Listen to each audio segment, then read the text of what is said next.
자, 아까 참 어려운 내용이긴 한데요. 5장 15절에 그들이 고난 받을 때 나를 간절히 구하리라. 근데 우리가 이제 호세아 전체적인 분위기를 아니까 이걸 그냥 지나칠 수도 있겠지만 뭐 그런가 보다. 그럼 15절 앞에 그 죄를 뉘우치고 내 얼굴을 구하기까지 내가 내 곳으로 돌아가리라. 그러니까 진심으로 죄를 뉘우치고 하나님의 얼굴을 구해야지 되는데 그 전까지는 하나님을 못 만난다는 거죠. 아까 6절에 양떼와 소떼를 끌고 온다고 해서 하나님을 만날 수 있는 게 아니다 이 말이 이런 뜻이죠. 그런데 이제 15절 후반부에 그들이 고난 받을 때에 나를 간절히 구하리라. 그들이 고난이 닥치니 하나님 앞에 구하겠죠. 당연할 거예요. 제가 이들이 이스라엘 백성이 지금 하나님 앞에 호세아를 통해서 그 죄에 대해서 경고를 받고 있지만 그들은 뭐예요? 항상 내가 하나님을 섬긴다고 생각한다는 거죠. 그래서 아까 6절에도 양떼와 소떼를 끌고 간다고 하지 않았습니까? 그러니 고난이 오니 당연히 구하겠죠. 구할 거예요. 그럼 이 구한다는 말을 여기서 이렇게 보면 뭘 구하는 걸까 싶지만 이제 6절로 이어보겠습니다. 6장으로 이어보겠습니다.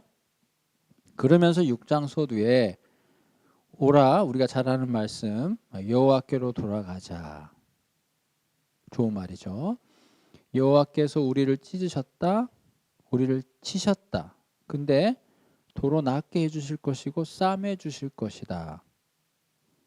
좋은 신앙이죠. 그러면 2절에 여호와께서 이틀 후에 우리를 살리시고 셋째 날에 우리를 일으키셔서 우리를 살게 해줄 것이다. 그러니까 여호와를 힘써 알자. 그리고 그의 나타나심은 하나님의 나타나심은 틀림없다는 거죠. 마치 새벽비처럼. 그리고 이른 비와 늦은 비. 그러니까 반드시 내리는 것처럼 하나님께서 우리에게 은혜를 베풀 것이다. 라고 한다는 거예요. 자, 그래서 제가 이제 결론부터 말씀드리면 이 본문이 좀 어려운 게 이걸 누가 얘기했냐 이 얘기를. 첫째는 호세아가 얘기한 것이냐. 그러면 긍정적으로 해석할 수 있죠. 너희들이 진짜로 하나님께로 돌아와야 된다. 근데 만약에 이 말을 이스라엘 공동체가 했다면 그건 좀 달라지죠. 그럼 제가 아까 15절 후반부에 그들이 이스라엘 백성들이 고난받을 때에 하나님을 찾을 것이다. 찾는데 뭘 하면서 찾아요? 6장처럼 찾는다는 거예요. 잘 따라오셨어요? 자, 고난이 왔습니다. 하나님께 기도해야지.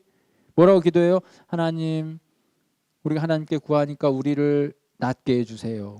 우리의 상처를 싸매해 주세요. 하나님이 반드시 우리를 살려주실 겁니다. 우리는 그걸 믿습니다. 마치 새벽빛이 어김없듯이 땅을 적시는 늦은 비가 어김없듯이 하나님이 우리를 살려주실 거예요 라면서 하나님 앞에 혹은 살려주세요 라는 의미로 구한다는 거예요. 그러면 5장 15절 후반부와 좀 연결이 되죠. 이해하셨나요? 어떻습니까? 좋은 신앙이에요? 나쁜 신앙이에요? 왜 나쁜 신앙입니까? 액면으로 보면 좋은 신앙이죠. 아니 하나님이 이렇게 잘 믿을 수 있어요? 잘 보세요. 근데 제가 아까 뭐라고 그랬습니까? 하나님은 내가 구하기만 하면 반드시 들어주시는 분. 잘 보면 좋은 믿음 같지만 다른 각도에서 보면 위험한 믿음이라고 말씀을 드렸죠. 입술로는 하나님을 인정하지만 그의 삶은 그게 아닌 것을 예수님이 뭐라고 하셨죠? 그것이 그들의 문제였고 혼합주의의 액면이라고 제가 말씀드렸잖아요. 그래서 저는 여러분하고 나누고 싶은 것은 이것은 공동체의 고백이다라고 보는 게 좋겠다. 그들이 5장에서 하나님 앞에 고난을 받으니 이렇게 하나님 앞에 마치 5장 6절에 야 우리가 힘드니까 양떼를 끌고 하나님께 구하러 가자 하는 심정으로 지금 하나님 앞에 고백하기를 하나님은 우리의 하나님이니까 반드시 우리를 도와줘야 됩니다. 제가 조금 이제 의역을 했어요. 왜 제가 이렇게 해석하냐면 그 다음 본문 때문에 그래요. 6장 4절에 보세요. 그거에 대해서 선지자가 뭐라 그럽니까? 에브라임아 내가 내게 어떻게 하랴? 유다야 내가 내게 어떻게 하랴? 너희의 인애가 아침 구름이나 쉬 없어지는 이슬 같도다. 뭐예요? 부정적이죠? 너희들의 인애라고 하는 것은 변덕스럽게 그지없는 아침에 있다가 잠깐 사라지는 이슬과도 같다는 거죠. 인애가 없다는 거예요. 그러니까 그의 삶에는 인애가 없는데 그의 입술로는 여호와를 알자 힘써 여호와를 알자라고 하는 것이 무슨 의미가 있냐 이 말이에요. 또 얘기합니다. 겉으로는 하나님을 고백하지만 그의 마음과 삶은 하나님으로부터 멀어 있는. 오히려 너희들이 새벽빛처럼 하나님의 은혜가 임할 것이라고 했지 오히려 그 반대다. 5절 후반부에 심판이 그렇게 임할 거라요. 심판이. 그러면서 6절에 우리가 잘 아는 말씀이죠. 하나님은 인애를 원하시고 제사를 원하지 않는다. 번제보다도 하나님을 아는 것을 원한다. 제가 다시 한번 말씀드려 볼게요. 제사와 번제 중요합니다. 예배 중요합니다. 그러나 그것은 하나님을 알아가기 위한 하나의 과정에 불과하다는 거예요. 하나님을 아는 것보다 제사가 더 우선시 될 수 없다 이겁니다. 하나님 앞에 인애의 삶을 사는 것보다 번제가 우선시 될 수, 우리 예배가 우선시 될 수 없다는 거예요. 그러면 7절부터 11절까지는 다른 얘기인데, 자, 그들은 아담처럼 언약을 어겼다. 거기에서 나를 반역했다. 참 어려운 말이죠. 제가 너무 이제 자세한 설명은 저에게도 여러분에게도 크게 도움이 될 것 같지 않아서 이 아담에 대한 부분도 여러 가지 이야기가 있었는데 저와 여러분은 창세기 아담을 생각하셔도 됩니다. 아담처럼 언약을 어겼다. 소란가를 따먹은 거 그걸 연상하셔도 돼요. 그리고 거기가 어딘지 모르겠죠. 어쨌든 어떤 장소가 있는데 거기에서 나를 반역했다. 8절에 길르앗이라고 하는 장소는 악을 행하는 자의 고을이다. 9절에 세겜이라고 하는 장소는 제사장의 무리가 살인하는 곳이다. 7절, 8절, 9절 어떤 특정한 장소에서 범죄가 이루어지고 있죠. 그리고 그러한 것들은 10절에 가증한 일이다. 그리고 그것은 음행이요. 그것은 더럽힘이다 이거지. 그래서 11절에 유다도 추수할 일이 정해졌다. 이 추수하는 심판을 얘기하는 거거든요. 그러니까 이스라엘도 유다도 하나님 앞에 심판의 대상이 된다. 자, 7장을 볼 때는 그 제목을 잘 보셔야 돼요. 제목에 뭐라고 되어 있습니까? 왕궁 안에 반란이라고 되어 있죠. 이제 좀 어려울 수 있는데 이제 이렇게 보시면 되겠어요. 정치적으로도 혼란했다. 혹은 정치가 부패했다. 어디? 이스라엘의 정치가. 그러니까 지금 죄악상을 설명하고 있는 거죠. 우상숭배, 외세에 대한 의존, 그 다음에 사회적 불의, 더불어서 정치적으로 그들의 혼란 속에는 뭐예요?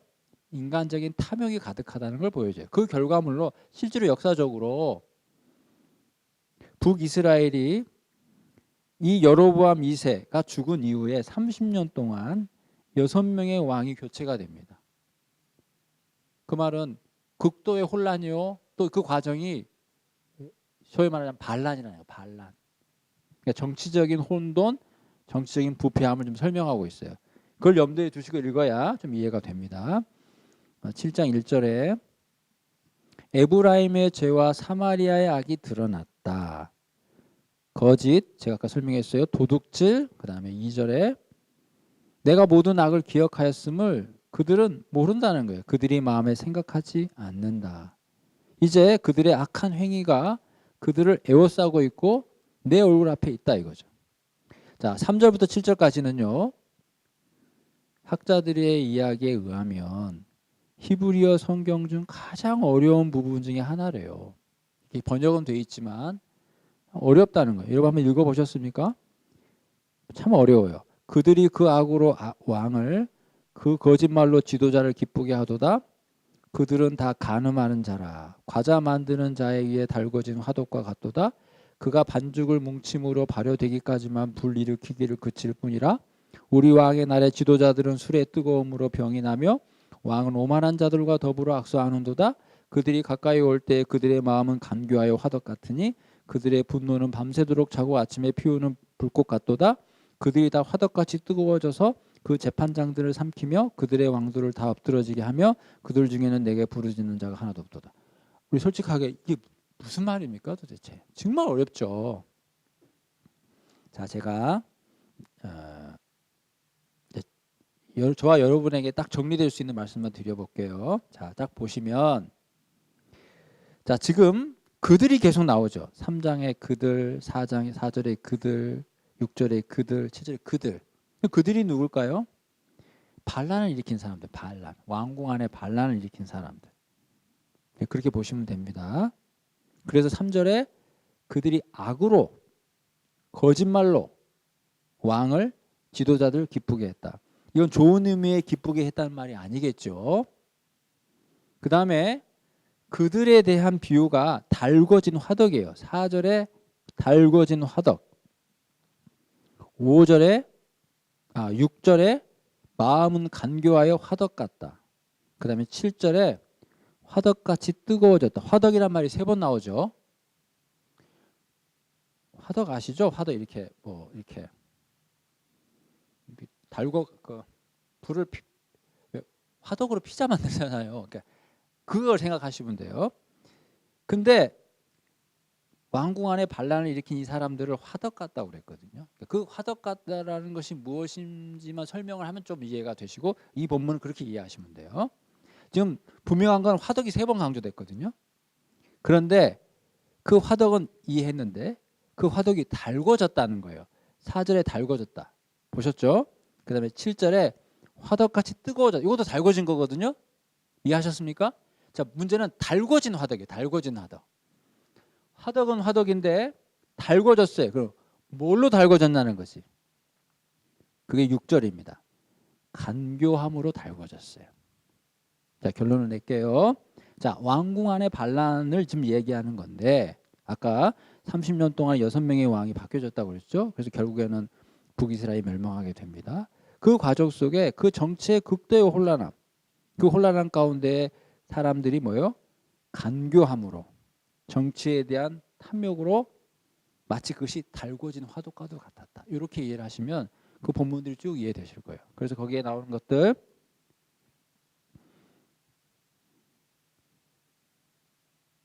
5절에 지도자들은 술의 뜨거움으로 병이 나며 그러니까 뭔가 술이라고 하는 것들에 의한 그 지도자들의 어떤 그 방탕함 이렇게 연상하시면 되고 왕은 오만한 자들과 더불어 악수했다. 왜 왕이 오만한 자들과 악수했을까요? 간계함이죠. 그러니까 그들은 오만한 자지만 왕은 오만한지 알아요 몰라요? 모르죠. 그래서 아까 3절에 그들이 악을 가지고 있고 거짓말을 갖고 있지만 왕과 지도자를 가까이 갔잖아요. 왜? 그래야 역모가 되니까. 그래야 반란을 일으키니까. 여러분 그렇게 이해를 하시면 됩니다. 그 다음에 이제 8절에는 다른 이야기를 해요. 8절에 에브라임은 뒤집지 않은 전병이다. 뒤집지 않은 전병이라는 게 뭘까?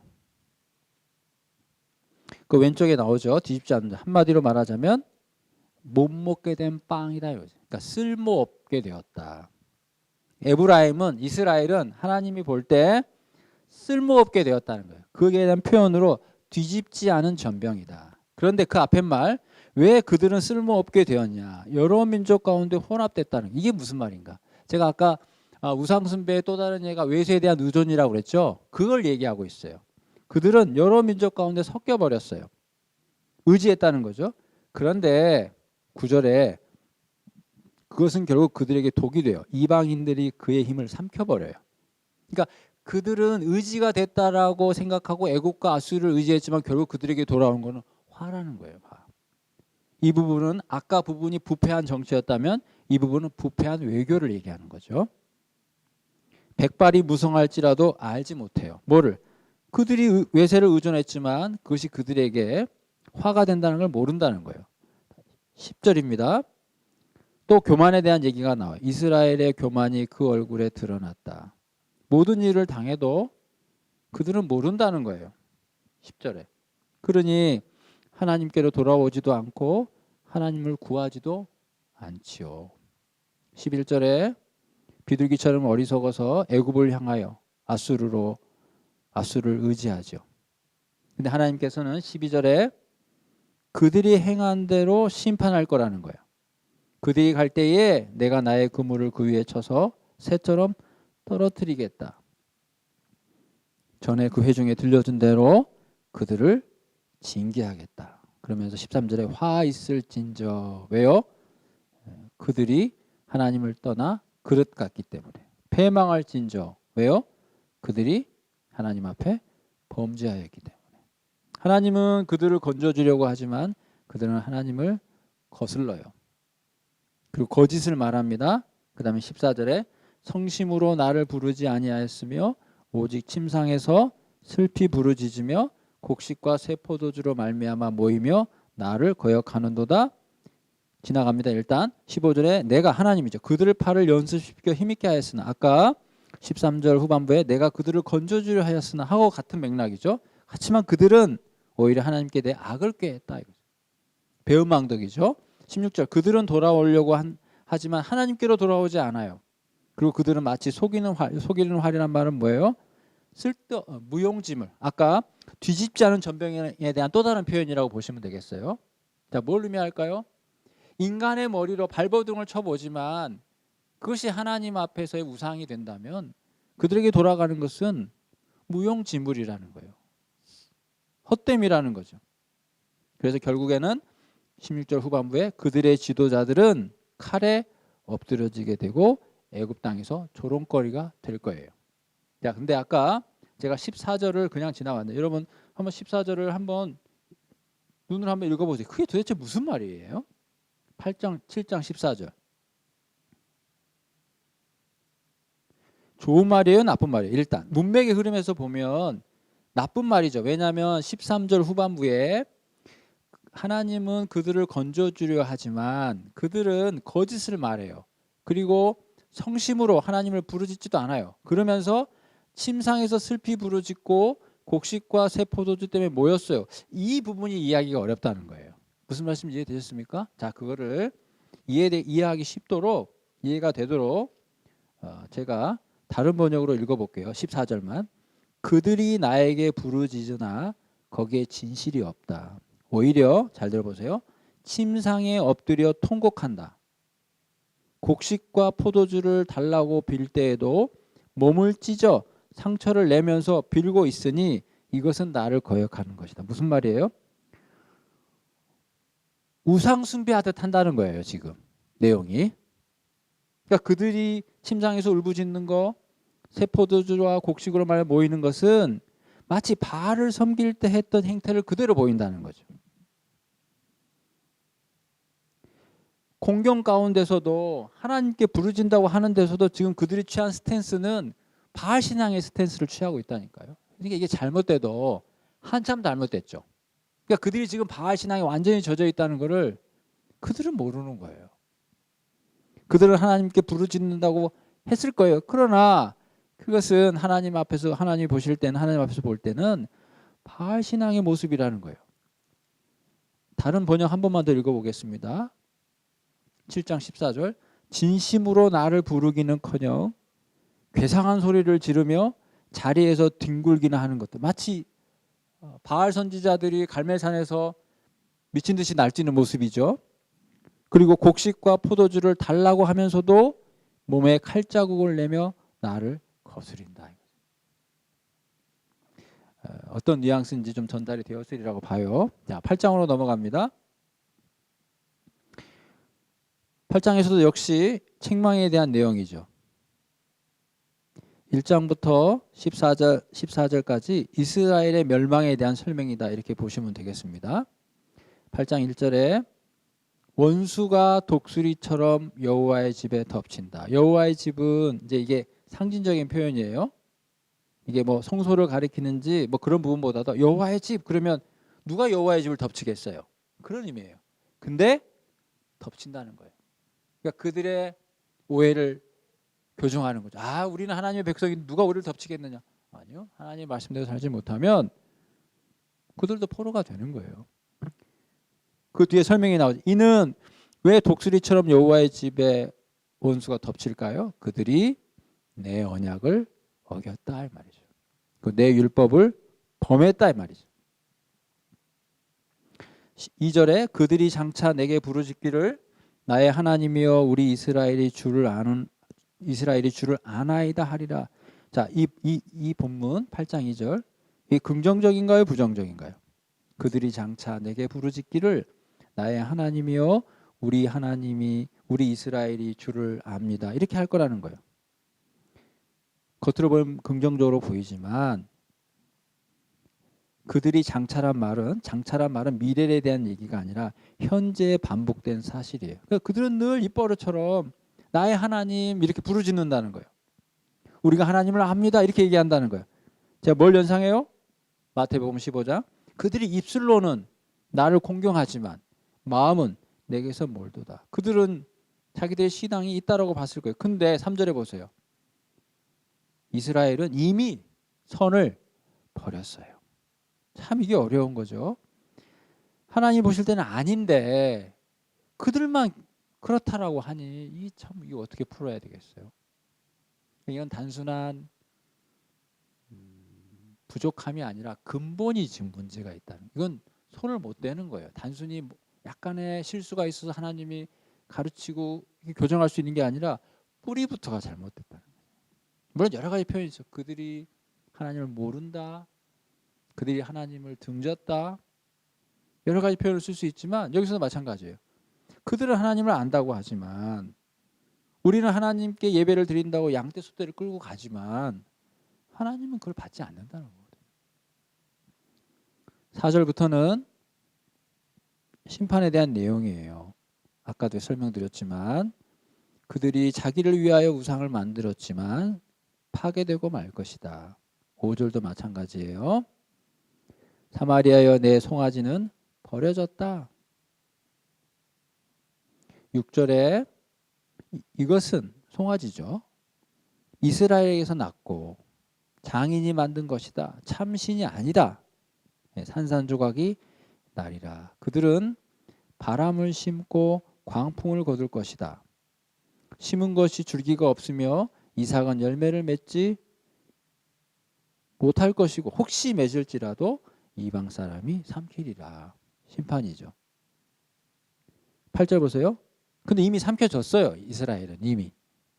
아까 8장 1절에 7장 8절에 에브라임은 여러 민족 가운데 이미 혼합이 됐어요. 그때도 모른다고 그랬죠. 마찬가지입니다. 그들은 이미 그들이 의지했다고 하는 것이 그들에게 힘이 된다고 생각하지 이미 삼켜져 버렸어요. 그래서 이제 여러 나라 가운데 있어요. 근데 뭐예요? 그들의 실체는 즐겨 쓰지 않은, 이것도 뭘 의미해요? 쓸모없게 되었다. 아까 뒤집지 않는 전병과 같은 말이에요. 속이는 활과 같은 말. 지금 계속 뭘 얘기합니까? 그들은 자기 머리로 내가 외세를 의존해서 하는 것이 나의 살 길이라고 하지만 결국은 그들에게 돌아오는 건 뭐다? 허무함이다. 허무함. 조롱거리다 이거죠.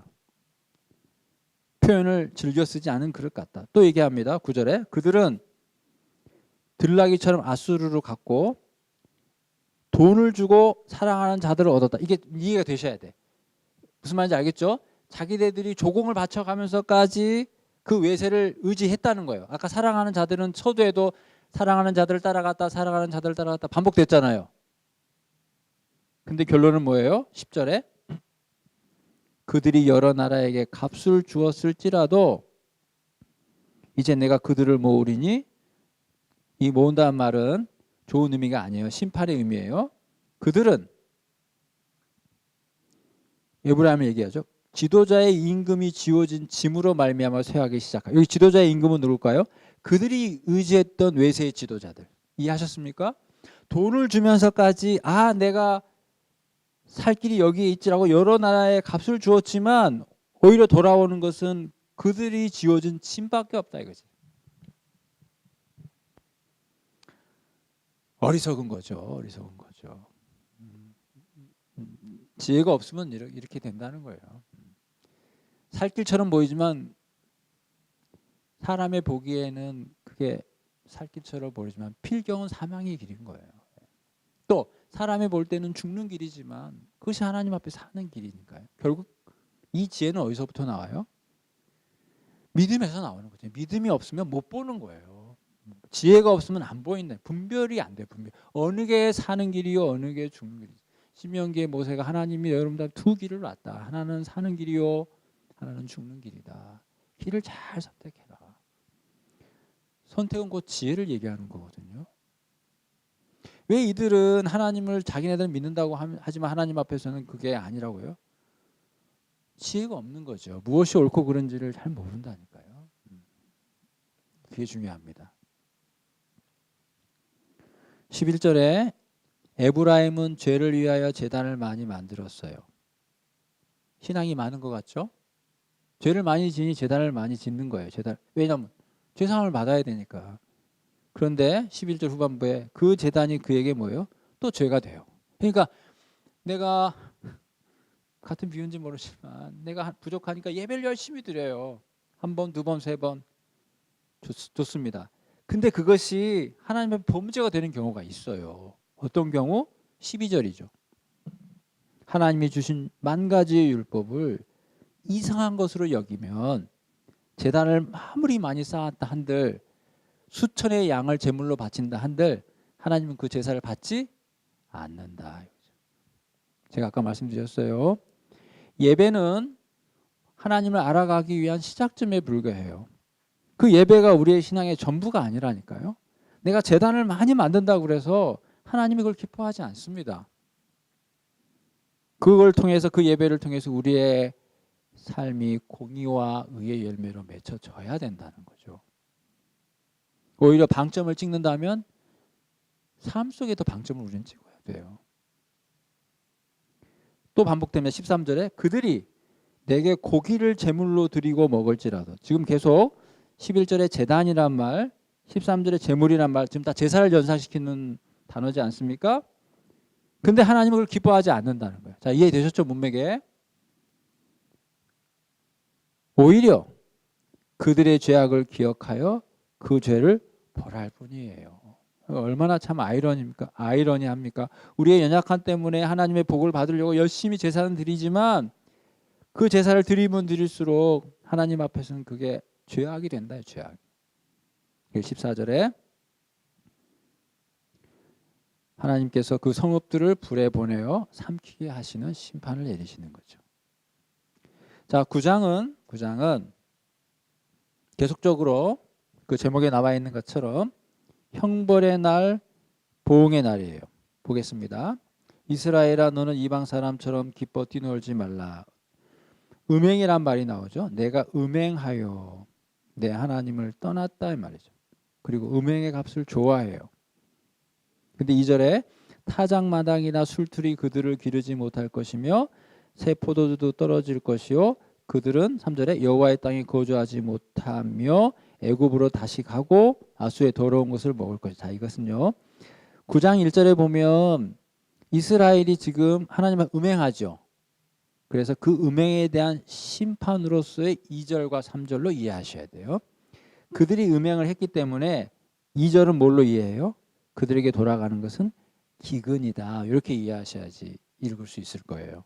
그리고 3절은 이방 나라로 끌려가는 포로다. 이렇게 이해하셔야 될 거예요. 결국 2절과 3절은 1절에 대한 하나님의 심판이에요. 4절에 그들은 여호와께 포도주를 부어드리지 못하며 여호와께서 기뻐하시는 바도 되지 못할 것이라. 이것도요. 그냥 읽어보면 그 말 같지만 사실은 조금 어려워요. 자, 3절에 그들이 여호와의 땅에 거주하지 못하고 에브라임은 애굽으로 끌려가요. 또 실제로는 아수르에 끌려가죠. 이제 애굽이라고 하는 것은 역출애굽을 상징적으로 의미하는 거지만 실제로 애굽에 끌려가는 게 아니죠. 실제로 끌려가는 건 어디예요? 아수르죠, 아수르. 피곤하시겠지만 집중력을 발휘하셔서 자, 아수르로 끌려간다는 거예요. 그리고 아수르는 이방 나라이기 때문에 거기에서 하나님의 거룩함을 찾을 수가 없으므로 더러운 것을 먹는다 이런 표현을 썼습니다. 그런데 4절은 무슨 뜻이냐 이거죠. 그들은 여호와께 포도주를 부어드리지 못하며 또 반복이에요. 여호와께 기뻐하는 바도 되지 못한다. 자, 그러면 여호와께 포도를 부어드리지 못한다는 건 무슨 뜻일까요? 예배드리지 못한다는 거겠죠. 근데 이 말이 3절과 어떻게 연관될까요? 제가 그 말씀을 드리려고 해요. 자, 우리 본문에는 없지만 3절과 4절 사이에 이런 말을 한번 넣어보세요. 이방 땅에서는, 이 말을 한번 넣어보세요. 이방 땅에서는. 제가 세 번역으로 9장 3절하고 4절 읽어볼게요. 에브라임이 주님의 땅에 살 수 없게 되어 다시 이집트로 돌아가고 아시리아로 되돌아가서 부정한 음식을 먹을 것이다. 4절에 이방 땅에서는 주님께 포도주를 제물로 부어드릴 수 없고 그들이 바치는 제물이 주님을 기쁘게 해드릴 수도 없다. 자, 3절과 4절이 이어진다는 거예요. 4절은 예배를 드릴 수 없다. 왜? 그렇죠. 자, 보십시오. 아까 8장 11절부터 14절까지가 효과 없는 예배라면 예배를 열심히 드렸지만 하나님 앞에 인정받지 못하잖아요. 이렇게 예배가 하나님 앞에서 쉬운 말로 효력이 없다면 나중에는 예배조차도 드릴 수 없는 환경으로까지 간다 이 말이에요. 네. 그러니까 우리가 지금 열심히 신앙생활을 하는 거 하나님의 놀라운 은혜입니다. 이걸 귀하게 생각하셔야죠. 그래서 우리 신앙이 귀해져야 되고 우리가 공동 예배 활동하는 우리 교회가 하나님 앞에 거룩하게 서야 돼요. 교회와 성도들이 하나님 앞에 지금 호세아처럼 뭔가 잘못해서 심판의 대상이 되어버리면 나중에 그것조차도 할 수 없는 환경으로 될 수 있다는 얘기라니까요. 이방 땅에 끌려가면 물론 그 예배가 진실된지 진실되지 않은지는 두 번째 치더라도 예배 자체가 안 되는 거죠. 맞습니다. 그러니까 우리가 지금 하나님 앞에서 우리가 자유를 누리고 또 우리가 마음껏 우리가 신앙생활 하는데 박해가 없잖아요. 이것을 귀하게 여기고 이 자유로움과 이 신앙의 자유와 이 우리가 마음껏 신앙생활 할 수 있는 이 환경이 하나님 우리에게 주신 은혜인 줄 알고 이 은혜가 지속될 수 있도록 우리가 그걸 잘 지켜야 돼요. 잘 지킨다는 게 뭐예요? 하나님 뜻대로 살아야죠. 교회가 많은 게 중요하지 않잖아요. 지금 예배 행위를 하는 게 중요하지 않잖아요. 지금 그들이 예배를 안 드려서 망했나요? 제사를 안 드려서 망했나요? 그게 아니잖아요. 겉으로 보기에는 누구보다도 신앙이 철두철미했지만 그의 마음이 하나님과 멀어지는 거로 망했잖아요. 우리가 이걸 교훈 삼아야 된다니까요. 내 자신이 더 하나님 앞에 거룩해져야 되고 우리 교회가 더 하나님 앞에 합당한 교회가 될 수 있도록 우리가 우리 교회를 다 할 수 없지만 기도하고 또 내가 성도로서 한 역할을 묵묵히 잘 감당하는 것이 그게 우리가 할 수 있는 최선의 노력 아니겠어요? 하나님의 예배를 소홀히 여기니 그 예배조차도 드릴 수 없는 환경에 빠지게 된다는 겁니다. 제물을 드려봐야 무슨 소용이 있어요? 9장 4절 후반부죠. 그건 자기 먹기에만 소용될 뿐 떡에게 사람들이 먹고 마는 떡일 뿐이지 그게 하나님 앞에 드리는 게 되겠냐 이 말이에요. 이해되셨죠? 예, 그렇게 이해하시면 됩니다. 5절입니다. 명절날이 돌아온들 여호와의 절기가 온들 그게 무슨 소용이 있어요? 예배도 못 드리는데 네, 그런 말이죠. 6절입니다. 보라 그들이 멸망을 피하여 애굽으로 갈지라도 그것이 그들에게 희망이 되지 않고 오히려 장사가 될 무덤이 된다. 무덤. 그래서 그들의 은은 귀한 것이지만 찔레가 덮을 것이요 그들의 장막에는 가시덩굴이 퍼지리라. 7절 형벌의 날이 이르렀고 보응의 날이 온 이스라엘에게 이르렀어요. 그걸 알아야 돼요. 그런데 봐요. 어려운 말입니다. 선지자가 어리석고 신에 감동하는 자가 미쳤나니 이는 내 죄악이 많고 내 원한이 큼이라. 이해됩니까? 어렵지 않아요?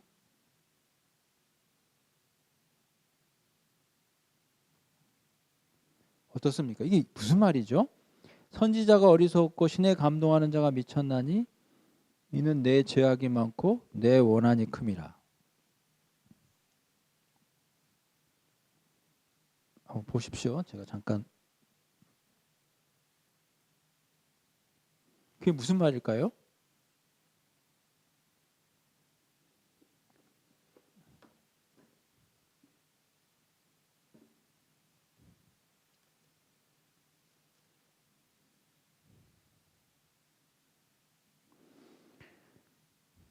선지자가 어리석었고 신에 감동하는 미쳤다.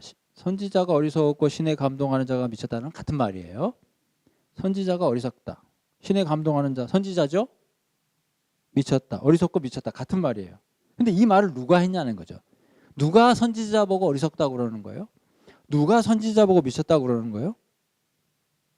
그럼 선지자가 미쳤습니까? 아니죠. 여러분 지금 호세아가 미쳤나요?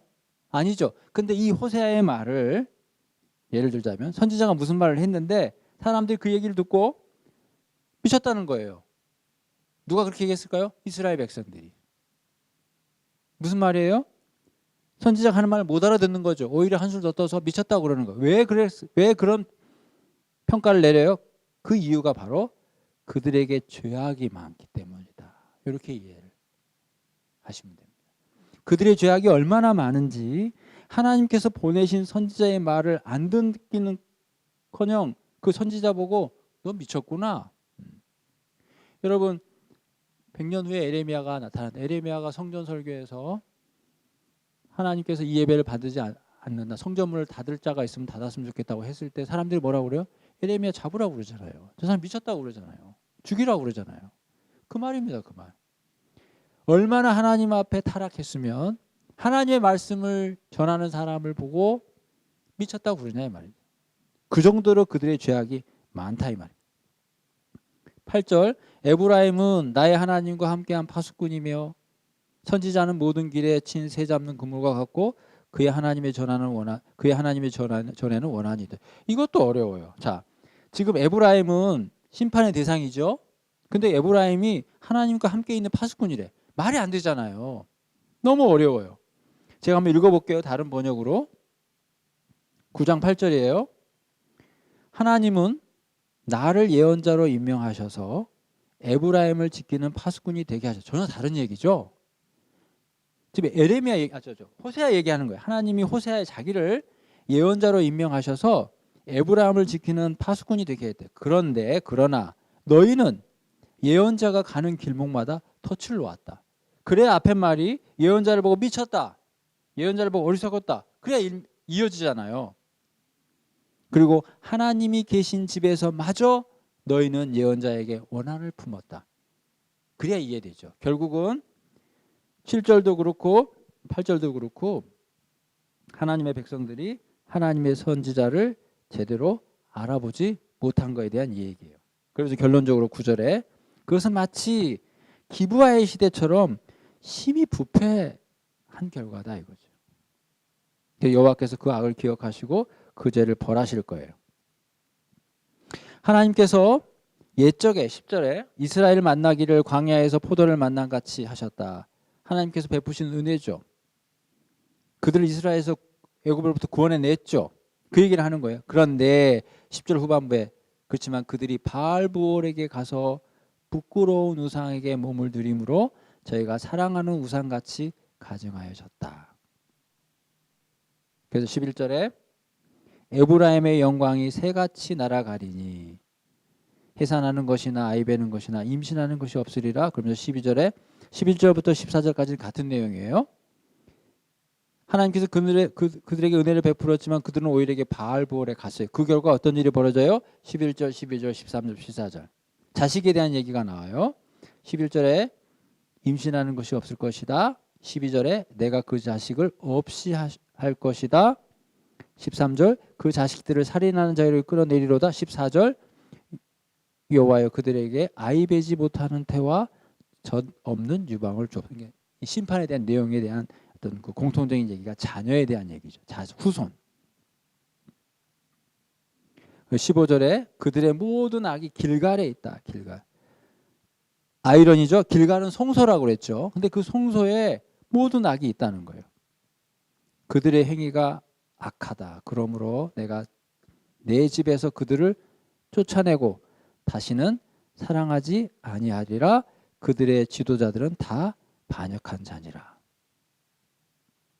16절에 또 아이에 대한 얘기가 나와요. 에브라임은 매를 맞아 비록 아이를 낳을지라도 내가 그 사랑하는 태의 열매를 주기리라. 17절 그들이 듣지 아니하므로 내 하나님이 그들을 버리시나니 그들이 여러 나라 가운데 떠도는 자가 되리라. 자, 여러 나라에 결국 여러 나라를 의지했지만 결론은 어때요? 여러 나라 가운데에 떠도는 자가 되는 것이다. 자, 10장은 하나님의 심판에 대한 선지자의 경고라고 되어 있죠. 이것은 아마도 시기적으로 북왕국의 아마 마지막 시기인 것으로 그렇게 이제 추측할 수 있다고 하네요. 자, 북왕국 말기쯤에 벌어진 일이다. 이렇게 내용이 되어 있죠. 이스라엘은 열매 맺는 무성한 포도나무라. 그 열매가 많을수록 재단을 많게 하며 그 땅이 번영할수록 주상을 아름답게 하도다. 제가 서두에 배경이 여로보암 2세라고 그랬고 그때 당시가 가장 경제적으로 풍성할 때라고 그랬죠. 여기도 그 부분을 반영하고 있어요. 열매를 많이 맺었어요. 그랬더니 재단을 많게 했나요? 많게 했네요. 나쁘지 않아요. 열매를 많이 맺어서 재단을 왜 많이 쌓았을까? 뭐 감사의 제사를 드렸을까요? 근데 그 땅이 번영할수록 그 말은 열매가 많을수록 똑같은 말이거든요. 주상을 아름답게 했다고 되어 있거든요. 근데 그것이 어떤 것인지 바로 2절에 나와요. 그들이 뭐예요? 두 마음을 품었다. 두 마음. 열매가 많을수록 재단을 많게 하는 것과 땅이 번영할수록 주상을 아름답게 하는 것은 2절에 비추어 볼 때 그것은 두 마음을 품은 결과예요. 마음이 나뉘었다는 거죠. 혼합주의를 얘기합니다. 하나님을 섬기는 것과 동시에 자신을 섬기는 모습을 볼 수 있어요. 그 결과가 뭡니까? 벌을 받는 거예요. 그 벌의 내용은 하나님이 그 제단을 쳐서 깨뜨리는 거예요. 주상을 허는 거예요. 따라서 10장 1절에 만든 제단과 주상은 하나님 보기에 지금 옳은 거예요? 옳지 않은 거예요? 옳지 않은 거죠. 그에 대한 이유가 정확하게 2절 초반부에 두 마음을 품었기 때문이다. 혼합주의죠. 혼합주의. 제가 말씀드렸던 하나님을 섬기는 것과 함께 그 본질에 있어서는 바알 신앙의 모습을 따라가는. 그들은 이렇게 얘기합니다. 10장 3절에 우리가 여호와를 두려워하지 않는다. 우리에게 왕이 없다. 4절에 그들이 헛된 말을 해요. 거짓 맹세로 언약을 세워요. 그의 재판은 독초 같은 거예요. 또 사마리아 주민이 베단의 송아지로 말미암아 두려워해요. 그 백성이 슬퍼하며 그것을 기뻐하는 제사장들도 슬퍼하리니 이는 그의 영광이 떠나감이며 그 송아지는 아수르로 옮겨다가 예물로 야렙 왕에게 드리리니 에브라임이 수치를 받을 것이요 이스라엘은 자기들의 계책을 부끄러워할 것. 이것도요 5절 6절을 이해하기가 조금 어려운데 제사장은 그 백성은 왜 슬퍼할까요? 제사장도 슬퍼한다는데 왜 슬퍼할까요? 왜 슬퍼하죠? 6절에 송아지가 아수르로 옮겨졌기 때문에 그만큼 송아지를 의지하는 거예요. 제가 또 말씀드린 신앙이 뿌리부터 잘못됐다니까요. 뿌리부터. 하나님 앞에 범죄함으로 슬퍼하는 것이 아니고 송아지가 아수르로 옮겨가는 것 때문에 슬퍼한다니까요. 심판이죠. 7절 사마리아의 왕은 물 위에 거품같이 멸망할 것이요 8절에 아웬 베다웬이죠. 산당은 파괴될 것이요 가시와 칠레가 그 제단 위에 날 것이다. 얼마나 그 심판이 무서웠던지 그때 사람들이 산도로 우리를 가리라 할 것이요 작은 산도로 우리 위에 무너지리라 하리라. 9절입니다. 이스라엘아 내가 기브아 시대로부터 범죄하더니 지금까지 죄를 짓는구나. 지금까지 죄를 짓는구나 이렇게 설명해도 되고요. 너희가 여전히 죄 가운데 있구나 이렇게 설명해도 돼요. 뭘 얘기할까요? 기브아 시대 사사기를 얘기하죠. 그때부터 지금까지 달라진 게 없다는 거예요. 달라진 게 없다. 그러니 범죄한 자손들에 대한 전쟁이 어떻게 안 일어나겠냐. 여기서의 전쟁은 그래서 뭘 의미합니까? 하나님의 심판이 되는 거죠. 이 전쟁이란 말이 앞뒤를 감싸고 있어요. 14절 후반부에 봐요. 살만이 전쟁의 날에 베다벨을 무너뜨린 것 같이 될 것이라 그때 어머니와 자식이 함께 부서졌도다. 9절의 전쟁과 14절의 전쟁이 인클루지어를 형성을 해요. 잘 따라오고 계신가요? 결국 기브아 시대부터 지금까지 여전히 그들에게 있는 그 범죄함 때문에 심판으로서의 전쟁이 그들에게 임한다 이 말입니다. 다시 위로 올라가서 10장 10절에 내가 원하는 때에 그들을 징계할 것이다. 그러니까 전쟁이 징계를 의미한다는 거죠. 왜요? 그들이 두 가지 죄에 걸려 있다는 거죠. 11절에 에브라임은 마치 길들인 암소 같아서 곡식받기를 좋아하나 내가 그의 아름다운 목에 멍에를 메우고 에브라임 위에 사람을 태우리니 유다가 밭을 갈고 야곱이 흙덩을 깨뜨리리라. 너희가 자기를 위하여 공의를 심고 인애를 거두라. 너희가 묵은 땅을 기경하라. 지금이 곧 여호와를 찾을 때니 마침내 여호와께서 오사 공의를 비처럼 너희에게 내리시리라. 자, 12절부터 볼게요. 하나님이 원하시는 건 뭐냐면 너희가 공의를 심어야 된다. 인애를 거둬야 되고 묵은 땅을 갈아서 엎어야 된다. 그리고 하나님을 찾으라는 거지. 그러면 하나님이 마침내 공의를 비처럼 내려줄 거라는 거예요. 이해되셨죠? 그런데 11절을 어떻게 이해해야 되냐면 11절에 보면 에브라임은 마치 길들인 암소 같아서 곡식받기를 좋아하나 내가 그의 아름다운 목에 멍에를 메우고 에브라임 위에 사람을 태우고 유다가 밭을 갈고 야곱이 흙덩을 깨뜨리리라. 이해가 되기가 어렵죠? 무슨 말이냐면 12절에 너희가 공의를 심고 인애를 거두라 묵은 땅을 기경하라. 이게 뭐에 대한 비유예요? 농사죠. 농사 이미지죠. 물론 그 농사는 진짜 농사가 아니라 공의를 심는 농사예요. 그래서 그 농사의 이미지를 그대로 빗댄 게 11절입니다. 무슨 말이냐? 하나님께서 그런 농사를 지으라고 했다는 거죠. 그에 대한 표현이 내가 아름다운 목에 멍에를 메우고 에브라임 위에 사람을 태웠단 말은 쟁기질을 하게 했다는 거예요. 쟁기, 농사 이미지입니다. 그 다음에 유다가 밭을 가고 농사 이미지죠. 그 다음에 야곱이 흙덩이를 깨뜨린다. 이건 썰해지를 의미하는 거예요. 그러니까 지금 에브라임, 유다, 야곱을 결국은 북이스라엘과 남유다를 다 통틀어서 하나님이 그들에게 쉬운 말로 공의의 농사를 짓게 했다는 거예요. 그렇지만 결론은 뭐예요? 13절에 너희는 악으로 밭을 갈았다. 공의를 심지 않고 악을 심었다는 거예요. 인애를 거두어야 되는데 죄를 거뒀다는 거예요. 그리고 거짓 열매를 먹었다는 거죠. 그러니까 하나님의 원하시는 방향대로 농사를 짓지 않은 거죠.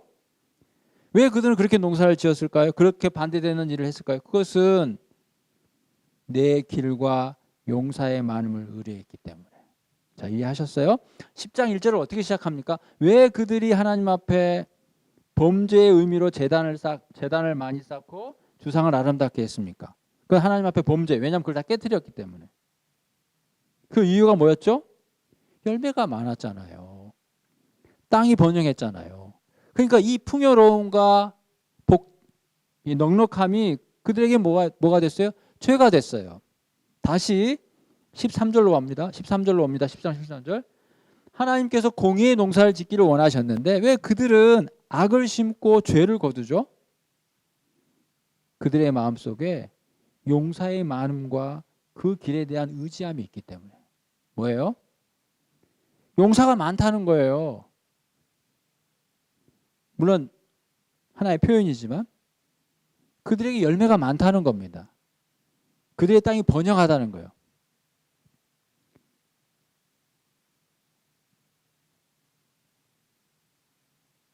뒤에 나오겠지만 그들이 풍요로울수록 하나님께 가까이 가는 것이 아니라 그것이 그들에게 의지가 됨으로 말미암아 오히려 하나님이 원하지 않은 악을 심고 하나님이 원치 않은 죄를 거두게 된다는 거예요. 이게 잘 전체 문맥에서 잘 이해가 되죠? 결국은 그들이 하나님이 아닌 다른 것을 의지하게 될 때 그 결과는 다 악이요 거짓이라는 거거든요. 거기서 또 얘기합니다. 그걸 의지했다는 거예요. 의뢰함이라 의뢰함이라. 뭘 의지했는가? 용사가 많은 걸 의지하는 거죠. 열매가 많은 걸 의지하는 거죠. 땅이 번영된다는 것이 그들에게는 하나님이 돼버린 거예요. 그래서 14절 그러므로 하나님께서 징계로서의 전쟁을 허락하죠. 살만이 전쟁의 날에 무너뜨릴 것이다. 어머니와 자식이 함께 부서졌도다. 이어서 너희의 큰 악으로 말미암아 15절에 베델이 이같이 너희에게 행하리니 이스라엘 왕이 새벽에 정령 망하리로다. 자, 이제 잊어버릴 쯤 됐네요. 제가 아까 호세아를 세 그룹으로 나눌 때 1장부터 3장, 4장부터 11장. 그래서 11장과 3장과 14장 끝에는 다 어떤 메시지가 있다? 회복의 메시지. 그래서 11장에 많이 지치셨겠지만 백성을 버리지 아니하시는 하나님이라는 제목으로 얘기가 시작되는 거예요. 자, 서두를 이렇게 시작합니다. 자, 하나님이 얼마나 자기 백성을 사랑했는지 어렸을 때에 내가 사랑했다 이거죠. 그래서 그 결과로 내가 애굽에서 불러냈다. 무슨 말씀인지 이해되시죠? 그리고 선지자들이 그들을 불렀어요. 하지만 그들은 부르면 부를수록 그들을 점점 멀리하고 오히려 바알들에게 제사하고 우상 앞에 분향했어요. 그러나 하나님은 에브라임에게 걸음을 가르치고 팔로 안아줬어요.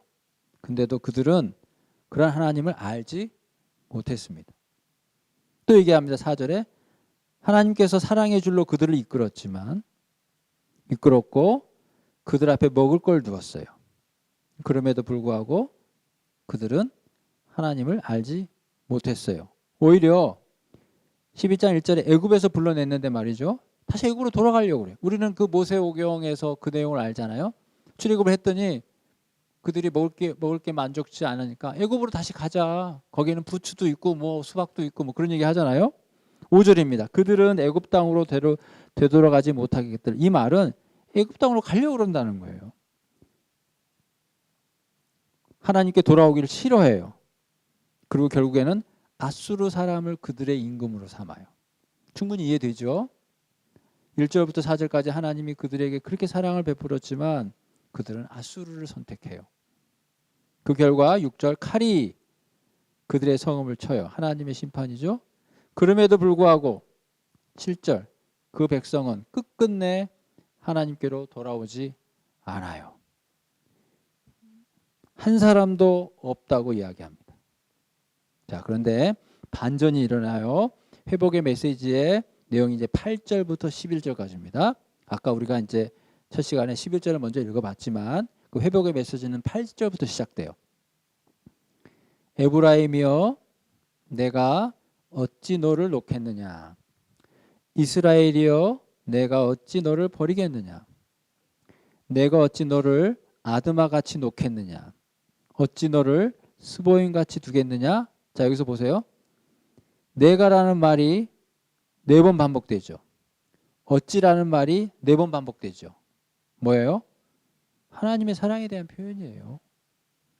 내가 어찌 너를 버리겠느냐를 4번이나 했어요. 그 말은 뭐예요? 버리지 않겠다. 여기서 스보임과 아드마는 소돔 멸망 당시에 함께 멸망한 도시들 중에 하나예요. 창세기 14장 2절을 보게 되면 알 수 있는데요. 그 말은 뭐예요? 소돔과 고모라가 멸망했던 그 멸망처럼 아드마, 스보임을 얘기하는 거예요. 그렇게 너희가 멸망하게 될 거냐 이거지. 내가 그렇게 하지 이제는 않겠다. 왜요? 그건 내 마음이 내 속에서 돌이켜졌기 때문에. 하나님의 마음이 돌이켰다는 거예요.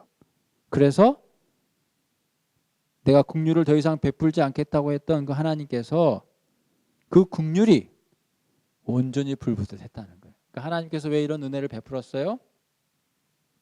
하나님의 긍휼하심 때문에. 우리가 은혜를 받는 것도 하나님 우리를 불쌍히 여기심 때문이죠. 그래서 우리가 기도할 때 마치 바디메오가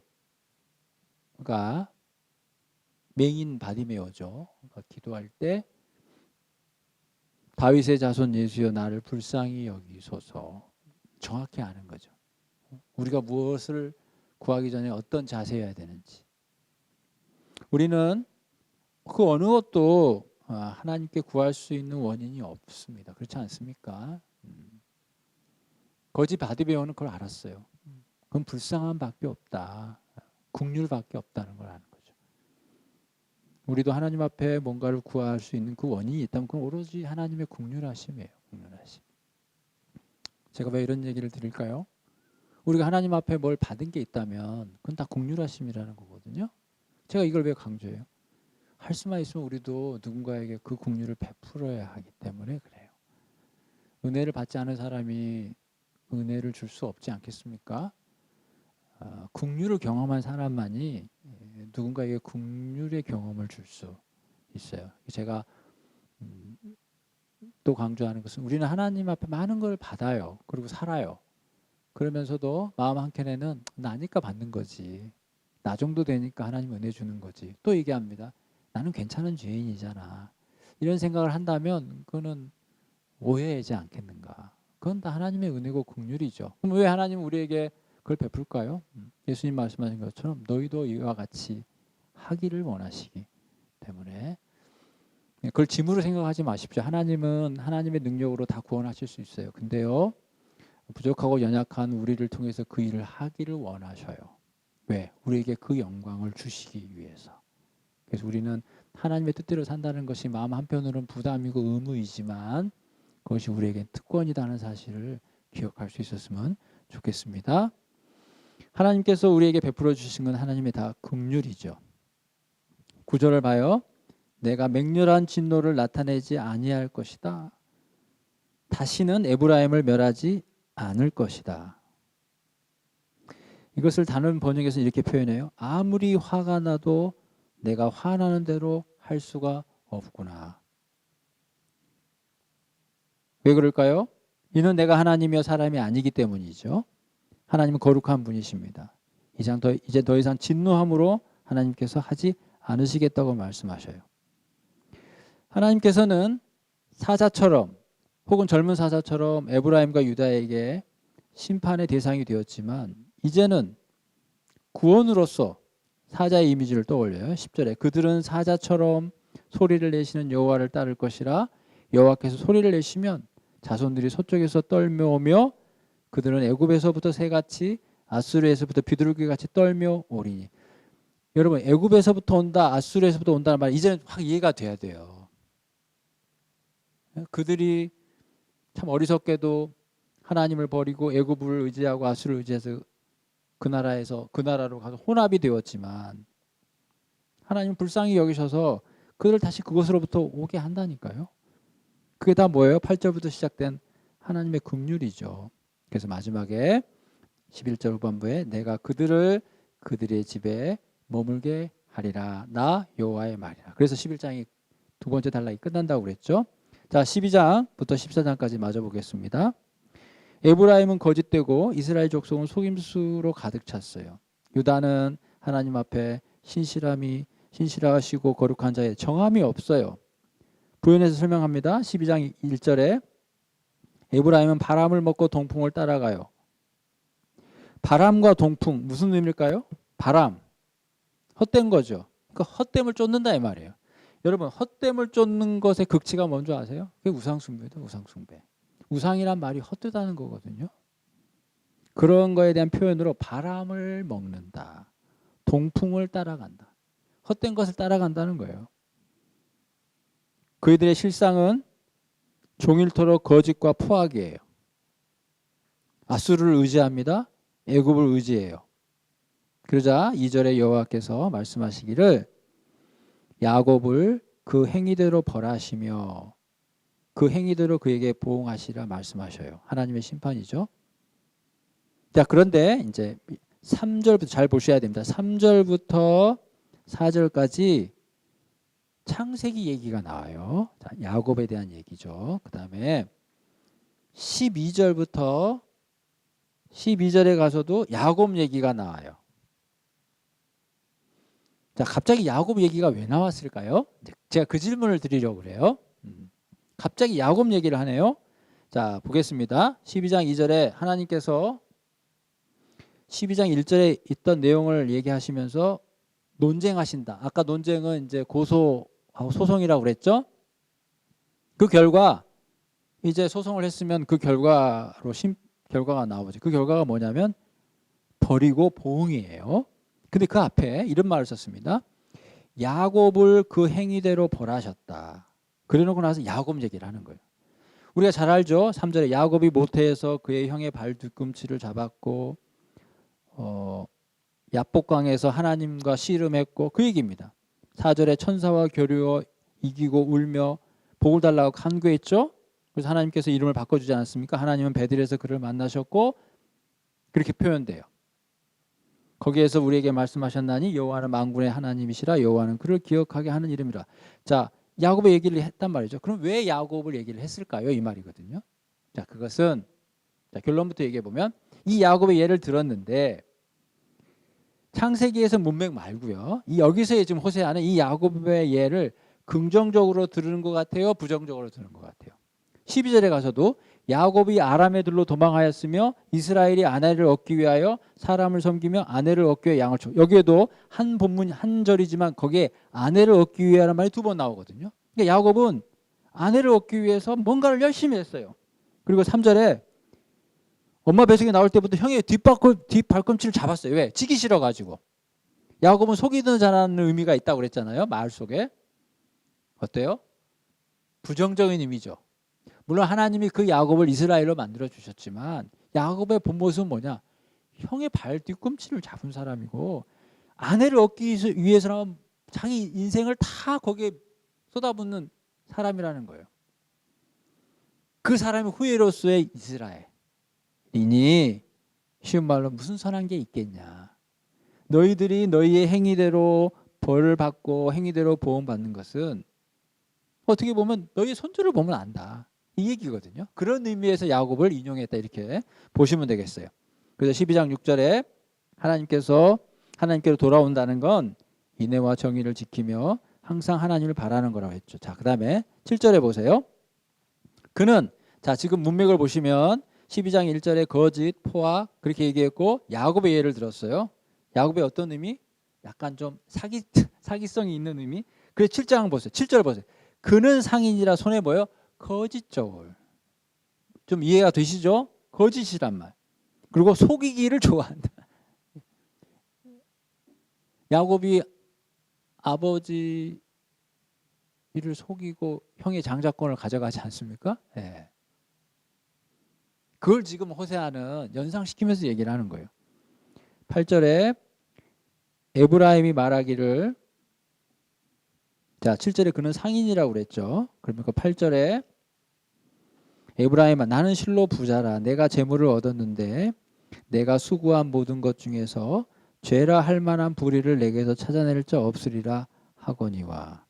대충 무슨 얘기인지 알겠지만 12장 8절을 제가 다른 본문을 읽어볼게요. 조금 더 다가올 거예요. 좀 실감 있게. 8절 보겠습니다. 제가 읽어볼게요. 그러면서도 에브라임은 자랑한다. 그러면서도 뭐냐면 7절을 받는 거예요. 에브라임은 거짓저루를 손에 든 장사꾼이 되어서 사람 속이기를 좋아한다. 나쁘죠? 근데도 자랑한다는 거예요. 뭐라고 자랑하냐? 아, 내가 정말 부자가 되었구나. 이제는 한미천 톡톡이 잡았다. 모두 내가 피땀을 흘려서 모은 재산이니 누가 나더러 부정으로 재산을 모았다고 말하겠는가. 이게 옛날 말이지만 지금 현대 이런 말을 해도 전혀 어색하지 않지요? 예. 제가 여기다 이렇게 썼네요. 부자들의 큰 착각 이런 메모를 제가 했습니다. 부자는 하나님의 축복을 받은 자라고 제자들은 선입견을 갖고 있었어요. 그러다 보니 그들이 하나님 나라에 들어가지 못한다는 예수의 말이 너무 놀라는 거죠. 왜? 내가 부여한 것은 하나님이 준 복인데 물론 복으로 주어질 수 있어요. 그러나 여러분 주의해야 할 것은 그것이 나의 신앙을 정당화시켜 줄 수는 없어요. 우리는 하나님 앞에 솔직하게 우리의 삶을 봐야 한다니까요. 그래서 사람들이 혼돈하는 거죠. 아, 부자는 하나님께 축복받은 사람, 가난한 자는 축복받지 못하는 사람. 그게 아니라니까요. 그게 아닙니다. 여기 보십시오. 자기네들이 부자라고 주장하는 이 사람들의 오만함을 보세요. 내가 재물을 얻었을 때 내가 불의한 게 뭐가 있냐 이 말이죠. 근데 9절에 내가 애굽 땅에 있을 때부터 나는 내 하나님 여호와였다는 거예요. 뭐예요? 다 하나님이 주신 거라는 거죠. 그렇게 자꾸 쉬운 말로 우기면 하나님이 주었는데 내가 잘나서 받은 거라고 하나님이 준 게 아니라고 자꾸 우기면 하나님 어떻게 하셔요? 9절 후반부에 다시 장막에 거주하게 할 거예요. 이 말은 나쁜 말입니다. 다시 광야로 보내겠다는 거예요. 여러분 그렇게 해야 이해가 되실 겁니다. 10절에 내가 여러 선지자에게 말하였고 이상을 많이 보였으며 선지자를 통해 비유를 베풀었다. 근데 결론은 뭐예요? 그 말에 귀를 기울이지 않은 거예요. 그래서 11절 길르앗은 불의한 것이냐 과연 그러하다. 그들은 거짓되도다. 길갈에서는 무리가 수송아지로 제사를 드리고 그 제단은 바디량에 쌓인 돌무더기 같도다. 그래서 12절에 야곱 얘기를 했고 반면에 대조적으로 13절에 야곱은 그러했지만 하나님은 어떻게 하시냐는 거예요. 하나님께서는 여호와께서는 한 선지자로 이스라엘을 애굽에서 인도하여 내셨고 이스라엘이 한 선지자로 보호를 받았다. 12절에 야곱은 아내를 얻기 위해서란 말이 2번 나왔다면 13절에서는 여호와께서 선지자라는 말을 2번 보내. 2번. 그게 뭐예요? 하나님은 처음부터 끝까지 선지자를 통해서 은혜를 베풀었다는 거죠. 하나님과 야곱에 대한 대조예요. 14절에 에브라임이 경록케 하심이 극심하였으니 그 수치가 그에게 돌아가게 될 겁니다. 13장입니다. 에브라임이 말을 하면 사람들이 떨었도다. 그가 이스라엘 중에서 자기를 높이더니 바알로 말미암아 범죄함으로 망하였거들. 이게 무슨 말일까요? 에브라임이 말을 하면 사람이 떨었도다. 그가 이스라엘 중에서 자기를 높이더니 바알로 말미암아 범죄함으로 망했다. 범죄함으로 망한 건 이해가 돼요. 그렇죠? 근데 에브라임이 말을 하면 사람이 떨었다. 그가 이스라엘 중에 자기를 높였다. 이게 무슨 말일까요?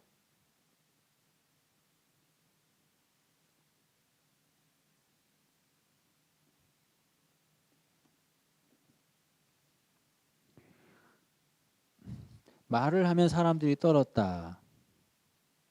자, 제가 공동 번역으로 한번 읽어볼게요. 13장 1절. 에브라임이 한번 입을 열면 모두 떨었다. 떨듯이. 왜? 그렇듯 에브라임은 이스라엘에서 으뜸이었다. 그러니까 하나님께서 으뜸으로 만들어줬다는 거죠. 그랬는데 그 말은 뭐예요? 그랬으면 하나님이 그들을 으뜸되게 해줬으면 하나님 잘 섬겨야 된다. 그런 의미를 갖는 거예요. 그런데 오히려 어떻게 했다? 바알로 말미암아 범죄했다. 바알로 말미암아 범죄하는 것이 정말 있어서는 안 될 일이라는 걸 설명해 주는 거예요. 뿐만 아니라 13장 이제도 그들은 더욱 범죄했다. 갈수록 죄가 더해진 거죠. 그 내용이 뭐예요? 자기를 위하여 우상을 만든 거예요. 그리고 그것에 대하여 말하기를 송아지와 입을 맞출 것이라 이런다는 거죠. 그래서 결론적으로는 심판이 이르렀는데 그게 13장 3절에 이러므로 그들은 아침 구름처럼 이슬처럼 쭉정이처럼 굴뚝에 나는 연기처럼 될 것이다. 4번 반복. 4절에 그러나 애굽 땅에 있을 때부터 나는 내 하나님 여호와라.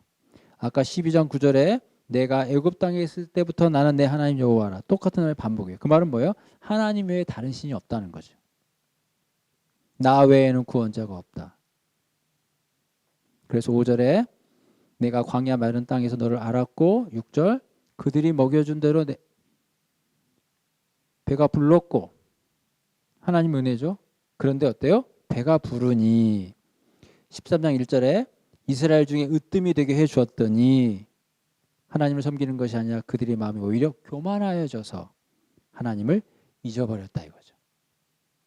그래서 하나님은 그들에게 7절부터 8절까지 하나님은 사자처럼 표범처럼 새끼 잃은 곰처럼 암사자처럼 그들에게 심판으로 다가간다는 거죠. 9절입니다. 이스라엘아 내가 패망하였나니 이는 너와 도와주는 나를 대적하였습니다. 하나님께 왜 심판을 받는가? 하나님을 대적했다는 거죠. 10절에 전에도 왕을 달라고 했죠. 이것은 사무엘 서에서 백성들이 하나님 앞에 왕을 구했을 때에 사울을 허락했지 않습니까? 그거를 연상하면 돼요. 근데 10절 후반부에 봐요. 그래. 그래서 왕을 줬지 않냐는 거죠. 근데 그들이 지금 어디 있냐 이 말이에요. 내 왕이 이제 어디 있으며 내 재판장들이 어디 있느냐. 결국 그들이 구했던 그런 왕은 결국 그들에게는 답이 되지 않았다는. 그래 그렇게 니네들이 절대적으로 좋아했던 그 왕, 그래 내가 줬지만 그 왕이 어디 갔냐. 그리고 그 왕들이 너희에게 뭘 했냐 이 말이에요. 아까 우리가 다 읽었지만 인간 제사장들이 너희에게 뭘 했냐 이 말이에요. 그래서 11절이죠. 내가 분노함으로 내게 왕을 주고 진노함으로 패했다. 12절에 그건 에브라임의 불입니다. 그리고 그들의 죄죠. 그런 것들이 다 지금 저장되어 있어요. 그래서 또 심판의 의미로 13절에 지혜 없는 자식처럼 해산할 때가 되어도 나오지 못해요. 14절 후반부에 보면 14절을 보면 내가 그들을 수월의 권세에서 속량하며 사망에서 구속하리니 사망아 내 재앙이 어디 있느냐 수월아 내 멸망이 어디 있냐 뉘우침이 내 앞에서 스물이라. 일단 지나갑니다. 15절 그가 비록 형제 중에서 결실하나 동풍이 오리니 곧 광야에서 일어날 여호와의 바람이라. 그의 군원이 마르며 그의 샘이 마르고 보배의 그의 약탈려. 심판이죠. 16절 사마리아가 그들의 하나님을 배반하였으므로 형벌을 당한다. 칼에 엎드려진다. 아이벤 여인 배가 갈린다. 심판이죠. 자, 제가 무슨 얘기를 하냐. 그러면 12절부터 16절까지가 다 심판에 대한 내용이에요. 그 원인은 에브라임의 불의가 봉함되고 죄가 저장되었기 때문이거든요. 그런데 그 문맥 속에서 14절을 어떻게 해석해야 되냐 이 말이에요. 제가 그 질문을 드리려고. 14절 다시 한번 볼게요. 내가 그들을 수월의 권세에서 속량하며 사망에서 구속하리니. 갑자기 구원한다는 얘기가 나오네요. 이게 안 맞죠? 안 맞지 않나요? 맞나요? 안 맞는데. 아니 보셔요. 내가 그들을 수월의 권세에서 속량하며 사망에서 구속하리니. 사망아 내 재앙이 어디 있느냐? 수월아 내 멸망이 어디 있느냐? 뉘우침이 내 눈앞에서 스물이라. 이건 또 뭐죠? 앞에 말하고 안 맞는 것 같아요. 뉘우침이 숨어버리면 심판을 한다는 겁니까? 안 한다는 겁니까? 뉘우침이 내 눈앞에서 숨는다는 것은 절대 심판의 결정이 취소되지 않는다는 거거든요. 그럼 심판하신다는 거거든요.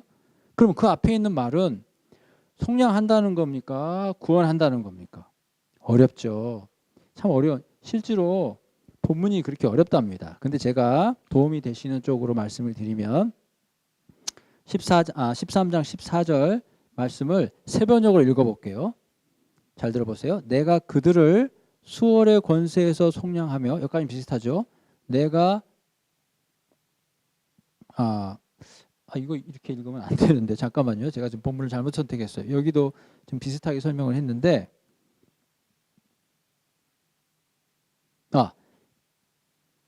자, 쉬운 성경을 읽어볼게요.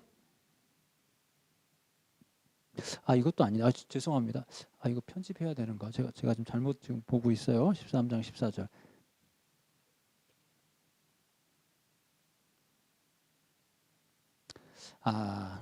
다른 번역에서 제가 좀 도움 드릴 수 있는 표현은 없는데 제가 결론부터 말씀드릴게요. 내가 그들을 수월의 권세에서 속량하며 사망에서 구속하리니. 이거를 의문문으로 읽을 수 있다는 거예요. 그 말은 내가 그들을 수월의 권세에서 속량하겠느냐, 사망에서 구속하겠느냐, 이렇게 의문문으로 읽어야 문맥이 이어진다는 거죠. 제가 여러분들에게 공유하고 싶은 것은 이게 원문 자체가 이렇게 평서문으로 해석해도 되고 의문문으로 해석해도 된대요. 근데 평서문을 해석하게 되면 이게 문맥이 안 맞다. 그러니까 의문문을 해석해서 내가 그걸 속량을 하겠느냐. 그래서 나는 절대 심판의 결정을 취소하지 않겠다. 이렇게 되어야 맞다 이거죠. 그렇지만 이제 끝에 왔어요. 14장에 가서는 또 어때요? 마지막 회복의 메시지가 등장하는 거죠. 14장 1절은 아까 읽었죠. 하나님께로 돌아오라. 자, 근데 2절하고 3절을 잘 좀 보셔야 됩니다. 이제 다 왔습니다. 조금만 집중력을 발휘해서 돌아오라고 그랬죠. 자, 그래놓고 돌아오는 자의 모습이 어떤지를 설명하는데 이렇게 설명해요. 너는 말씀을 가지고 여호와께로 돌아오래요. 그냥 돌아오는데 이제는 말씀을 가지고 돌아오라는 거예요. 그러면서 아래 길을 모든 불의를 제거하시고 선한 바를 받으소서. 우리가 수송아지를 대신하여 입술의 열매를 주께 드리나이다. 계속 읽습니다. 우리가 아수르의 구원을 의지하지 아니하며 말을 타지 아니하며 다시는 우리의 손으로 만든 것을 향하여 너희는 우리의 신이라 하지 아니하오리니 이는 고아가 주로 말미암아 국류를 얻음이니이다 라고 할지니라. 누가 이렇게 얘기한다는 거예요? 누가? 돌아온 이스라엘 백성이. 돌아온 이스라엘 백성이 이렇게 말을 하는데 다시 2절로 와서 돌아오는데 뭘 가지고 돌아와요? 말씀을 가지고 돌아온다고 그러는데 이거는 말입니다. 말. 다시 말하자면 돌아오는데 어떤 고백을 가지고 돌아온다는 거예요. 고백, 말. 근데 그 고백의 내용이 뭐냐면 모든 불의를 제거하면서부터 시작해서 3절 후반부까지. 이해하셨습니까? 자, 고백의 내용을 잘 한번 볼까요? 놀랍게도 이 고백의 내용이 처음부터 13장까지 제시되었던 그들의 모든 죄악상, 너희는 이래서 잘못됐어, 이래서 잘못됐다는 것에 대한 다 뭐예요? 역전이죠. 그들에게는 불의가 있었습니다. 근데 불의를 제거하겠대요. 2절 후반부에 그들은 하나님에 대한 진정한 신앙 고백 없이 송아지만 데리고 왔어요. 이해하셨어요? 아, 그랬잖아요. 근데 이제는 정신 차렸네. 송아지를 대신해서 이제 입술의 열매를 제가 주께 드림. 이제 바른 신앙으로 돌아온 거예요. 이게 바른 신앙이라는 거예요. 그리고 그렇게 의지했던 아수를 이제 의지하지 않겠습니다. 말도 타지? 그 말은 뭐예요? 힘을 의지하지 않겠다는 거. 말이라고 하는 건 힘을 상징하는 거니까. 그리고 다시는 우리 손으로 만든 우상이죠. 그걸 보고 신이라고 하지 않겠습니다. 놀랍죠? 지금까지 되었던 모든 죄악상을 다 조목조목 거론하면서 이제는 그렇게 하지 않겠다는 거예요. 그런 신앙 고백을 가지고 여호와께 돌아오겠다는 거예요. 그 말은 그렇게 살겠다는 의지죠. 그게 진짜 돌아오는 거라는 거예요. 지금 얘기하는 게. 그 모든 것은 그렇게 돌아오는 것은 결국 뭐다? 긍휼이다. 긍휼. 아는 거예요. 내가 이렇게 돌아오는 거, 내가 신앙이 좋아서지. 그게 아니라 내가 이렇게 고백할 수 있다면 이건 다 긍휼이다. 긍휼. 그다음에 4절에 내가 하나님이죠. 그들의 반역을 고치고 그들을 사랑하리니 나의 진노가 그에게서 떠났음이라. 1절부터 3절까지를 4절과 이어붙이면 그들이 이런 신앙 고백을 했던 이유가 뭐예요? 그들이 여호와께 돌아와 이런 말을 할 수 있는 건 뭐예요? 하나님이 그들을 고쳐줬기 때문에. 고쳤단 말이에요. 그래서 말라기 4장에 보면 하나님 여호와를 경외하는 자에게 뭐가 바래요? 치료하는 광선이 바래요. 제가 또 얘기 드리지만 우리의 모든 은혜, 하나님의 모든 은혜는 우리에게 원인이 없다고 그랬어요. 하나님이 우리를 치료해 주셔야, 우리를 죽은 자 가운데서 산자로 생명을 주셔야 그래야 살아난다는 거거든요. 모든 건 다 하나님의 은혜입니다. 거기에서부터 모든 게 다 출발했다는 것을 우리는 잊으면 안 되죠. 하나님 우리를 고쳐줬기 때문이에요. 그래서 그 하나님이 자기 백성을 고쳤다, 그들의 반역을 고쳤다에 대한 내용에 대한 설명을 비유로 표현하는 게 5절부터입니다. 내가 이스라엘에게 이슬과 같다. 그래서 그가 백합화같이 피겠고 레바논 백향목 같을 것이다. 그리고 그의 가지는 퍼질 것이고 그의 아름다움은 감람나무 같고 향기는 레바논 백향목 같을 거다. 그리고 7절에 그 그늘 아래에 거주하는 자가 돌아올 거다. 그들은 곡식까지 풍성할 것이며 포도나무 같이 꽃이 필 것이며 레바논의 포도주 같이 돼. 풍성함을 얘기하는 거죠. 네, 풍성함을 얘기. 왜요? 하나님이 그들을 고쳤기 때문에. 그러면서 8절에 에브라임의 말. 자, 그래서 14장은 말과 말이 인클루지어를 형성하고 있어요. 보이십니까? 14장 2절에 말이 나오죠. 아까 말씀은 말이라고 그랬잖아요. 그 다음에 마지막 8절에 9절도 있지만 사실 8절이 마지막이라고 했을 때 말이 나오죠. 말과 말이 인클루지어를 형성하는데 8절에서는 그 말의 내용이 뭐예요? 내가 다시 우상과 무슨 상관이 있으리요. 나는 더 이상 우상과 상관이 없습니다. 이런 말을 할 거라는 거예요. 그때 하나님께서 대답하기를 내가 나로 말미암아 열매를 얻으리라 하리라. 여기서의 말은 단순한 말이 아니라 신앙 고백이고 공의로운 삶에 대한 의지를 표현하는 거죠. 이것이 진정한 회개입니다. 회개. 이것이 진정으로 여호와께로 돌아오는 자의 모습이라는 거죠. 아까도 말씀드렸지만 9절은 자, 지금까지 설명했던 내용을 깨닫는 자, 그것을 순종하는 자가 하나님 앞에 지혜로운 자다라는 것으로 호세아가 끝이 났습니다. 여러분 장시간 수고 많이 하셨습니다. 늘 얘기하는 거지만 뭐 늘 해놓고 보면 좀 부족함이 많이 있어요. 그래도 조금이라도 조금 더 우리가 호세아를 읽는 데 도움이 된다면 이 시간들이 의미가 있으리라 보고요. 다음 시간에는 양은 좀 적긴 하지만 3장밖에 없지만 요엘서를 하겠습니다. 그리고 요엘서를 하고 왜냐하면 이제 이 12선지자가 한 권이라고 하는 게 있기 때문에 제가 조금 의지를 가지고 조금 이렇게 붙여서 해볼 생각이에요.